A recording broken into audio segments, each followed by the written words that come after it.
Turn on the water tester using the power button. Add a water sample to all 3 measuring chambers with a special syringe, exactly 10 milliliters in each. Cover the measuring chambers with a light protection cap. Press the 0 button. Wait until the countdown ends.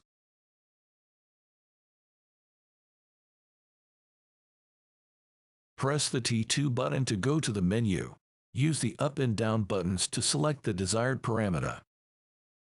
Click OK to confirm the selected parameter.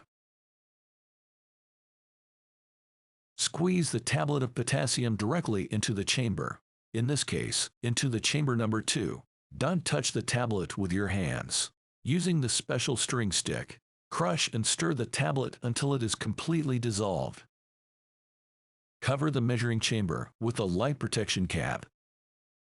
Press OK button and wait until the countdown ends and the test results appear. To turn off the device, press and hold on the off button. Run the other test if necessary. After providing the test, obligatory rinse the cuvette with clean water and prepare your tester for the next measurement. Wipe dry the cuvette with a clean cloth. If you have finished testing, pack your tester into the bag. PoolWaterLAB, perfect water, perfect moments, test, trust, and dive in.